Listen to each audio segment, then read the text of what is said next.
మేడ్చల్ జిల్లా కీసర మండల కేంద్రంలో సబ్ రిజిస్ట్రార్ ఆఫీసులో డాక్యుమెంట్ రైటర్లు నిరసన వ్యక్తం చేశారు. తెలంగాణ రాష్ట్ర ప్రభుత్వం రిజిస్ట్రేషన్ పద్ధతిని మార్చి స్లాట్ బుకింగ్ సిస్టమ్ని అమల్లోకి తెచ్చిన నేపథ్యంలో రాష్ట్ర వ్యాప్తంగా ఉన్న 144 సబ్ రిజిస్ట్రార్ కార్యాలయాల్లో పనిచేస్తున్న దాదాపు 30,000 మంది డాక్యుమెంట్ రైటర్లు రోడ్డున పడతామని డాక్యుమెంట్ రైటర్లు గగ్గోలు పెడుతున్నారు. ఈ స్లాట్ బుకింగ్ పద్ధతిని ప్రభుత్వం ఉపసంహరించుకోవాలని డిమాండ్ చేశారు.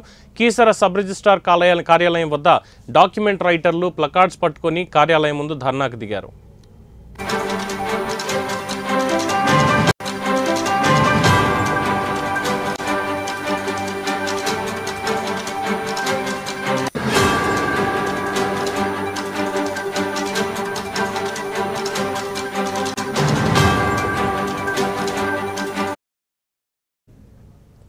మేడ్చల్ జిల్లా కీసర మండల కేంద్రంలో సబ్ రిజిస్ట్రార్ ఆఫీసులో డాక్యుమెంట్ రైటర్లు నిరసన వ్యక్తం చేశారు. తెలంగాణ రాష్ట్ర ప్రభుత్వం రిజిస్ట్రేషన్ పద్ధతిని మార్చి స్లాట్ బుకింగ్ సిస్టమ్ని అమల్లోకి తెచ్చిన నేపథ్యంలో రాష్ట్ర వ్యాప్తంగా ఉన్న 144 సబ్ రిజిస్ట్రార్ కార్యాలయాల్లో పనిచేస్తున్న దాదాపు 30,000 మంది డాక్యుమెంట్ రైటర్లు రోడ్డున పడతారని డాక్యుమెంట్ రైటర్లు గగ్గోలు పెడుతున్నారు. ఈ స్లాట్ బుకింగ్ పద్ధతిని ప్రభుత్వం వెంటనే ఉపసంహరించుకోవాలని డిమాండ్ చేశారు. కీసర సబ్ రిజిస్ట్రార్ కార్యాలయం వద్ద డాక్యుమెంట్ రైటర్లు ప్లకార్డ్స్ పట్టుకొని కార్యాలయం ముందు ధర్నాకు దిగారు.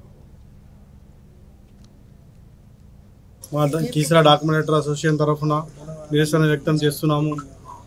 ఎందుకంటే మన కాంగ్రెస్ గవర్నమెంట్ రేవంత్ రెడ్డి గారు ఈ స్లాట్ పద్ధతిని తెస్తున్నారు కాబట్టి ఈ స్లాట్ పద్ధతి వద్దు, మాకు పాత పద్ధతి ముద్దుగా ఉందని తెలియజేస్తున్నాము. ఎందుకంటే ఈ స్లాట్ పద్ధతి వల్ల పబ్లిక్కి చాలా ఇబ్బంది అవుతుంది. ఎందుకంటే ఈ స్లాట్ పెట్టడం వల్ల పబ్లిక్ డైరెక్ట్గా వచ్చి డాక్యుమెంట్ చేసుకోనికి అవకాశం ఉంది. కానీ మా కడుపు తిప్పలు మా కడుపు కొట్టినట్టు అవుతుంది. మేము చాలామంది డాక్యుమెంట్ రైటర్ ద్వారా మేము వృత్తి పొందుతున్నాము. చాలా సంవత్సరాలుగా ఈ వృత్తిలో ఉన్నాము కాబట్టి మాకు ప్రత్యేకంగా ఇందులో గుర్తింపు ఇచ్చి మాకు యథావిధిగా స్టాంప్ వెండర్ లాగా లైసెన్స్ ఇచ్చి మాకు దీంట్లో కొనసాగించాలని మేము ఈ గవర్నమెంట్ ద్వారా రేవంత్ రెడ్డి ద్వారా మన పొంగులేటి రెవెన్యూ మినిస్టర్ గారు పొంగులేటి శ్రీనివాస్ రెడ్డి సార్ మా డాక్యుమెంట్ రైటర్ అసోసియేషన్ నుండి మా విజ్ఞప్తి ఏంటంటే ఇప్పటి వరకు మేము డాక్యుమెంట్స్ ఏవైతే చేసామో వాటిలో ఏ జరిగినా సరే ఆ మిస్టేక్స్ మేము జాగ్రత్తగా చేసుకుంటూ వచ్చాము. అదే ఇప్పుడు పబ్లిక్ చేసుకోవడం వల్ల వాటికి ఎటువంటి అవేర్నెస్ లేదు. ప్రతిదానికి మేమే ఆన్సర్ చేస్తూ వచ్చేవాళ్ళము.